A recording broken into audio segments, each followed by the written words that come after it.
और इस अवसर पर स्वर्गीय रतन दुबे को विनम्र श्रद्धांजलि अर्पित करता हूं। भाइयों बहनों, हमारे यहां वरिष्ठ नेता हुआ करते थे स्वर्गीय बलिराम कश्यप जी। कई वर्षों तक संसद में उनके साथ हम लोगों को कार्य करने का अवसर प्राप्त हुआ। लंबे समय तक यहां की आवाज बनकर के उन्होंने यहां के विकास की आवाज को संसद पर रख करके यहां विकास की अनेक योजनाओं को लागू करने का कार्य किया। भले ही यूपीए की सरकार उन कार्यों को आगे न बढ़ा पाई हो, लेकिन भाइयों बहनों, प्रधानमंत्री मोदी जी के नेतृत्व में आज बस्तर के लिए आई हुई 12,000 करोड़ रुपए की परियोजनाएं स्वर्गीय बलिराम कश्यप के प्रति विनम्र श्रद्धांजलि को अर्पित करती है। और भाइयों बहनों, हमें प्रसन्नता है कि आज स्वर्गीय बलिराम कश्यप जी को उस व्यवस्था को जो उन्होंने वैचारिक पृष्ठभूमि के साथ जुड़े रहे, आज श्री दिनेश कश्यप जी उस व्यवस्था को आगे बढ़ाने का कार्य कर रहे हैं और आप सबका आशीर्वाद उनके साथ में है। मैं इस अवसर पर स्वर्गीय बलिराम कश्यप जी को भी अपनी विनम्र श्रद्धांजलि अर्पित करते हुए उनकी स्मृतियों को नमन करता हूं। भाइयों बहनों, छत्तीसगढ़ की धरती हम सब के लिए एक पुण्य धरा है।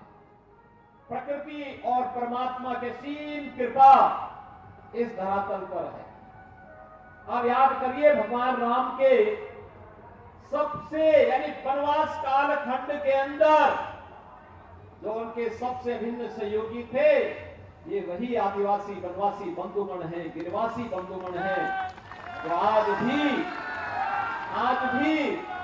व्यवस्था के साथ जुड़ करके कार्य कर रहे हैं। और चिंता मत करिए, ये सब सेना भगवान राम के साथ हजारों वर्ष पहले भी देश के लिए लड़ा था और आज फिर हम लोग मजबूती के साथ इस बात को कह सकते हैं कि इन्हीं बंधुओं की मदद से नक्सलवाद का भी खात्मा होगा और इन्हीं बंधुओं के बल पर धर्मांतरण की अनैतिक और वैध गतिविधियों को पूरी तरह लगाम लगाने का काम भी भारतीय जनता पार्टी की डबल इंजन की सरकार आने वाले समय में करेगी। भाइयों बहनों, छत्तीसगढ़ का अपना महत्व है। प्रकृति और परमात्मा की इतनी असीम कृपा है इस धरती पर।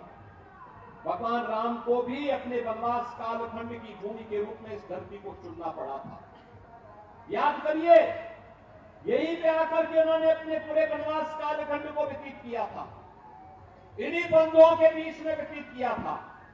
और कारण था यहाँ की प्राकृतिक सुंदरता और कारण था माता कौशल्या, जो भगवान राम की मां थी, उनका मायका भी तो छत्तीसगढ़ी है। याद करिए, आपको सरकार चुनने का सौभाग्य कब प्राप्त हो रहा है? जब अयोध्या में 500 वर्षों के बाद भगवान राम के भव्य मंदिर के निर्माण का कार्य पूरा होने जा रहा है। तो खुशी तो आपको भी होगी ना। और भाइयों बहनों, इसीलिए हम लोग आए हैं। मनीराम कश्यप यहां से चुनाव जीत करके जाएंगे, छत्तीसगढ़ में सरकार बनेगी तो अयोध्या धाम का दर्शन कराने के लिए यहाँ के बंधुओं को भी लेकर के आएंगे।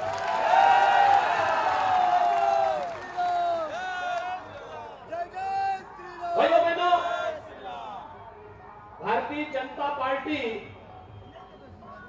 बोलती और केवल घोषणा नहीं करती, करके दिखाती है। जो पहले असंभव था, अयोध्या में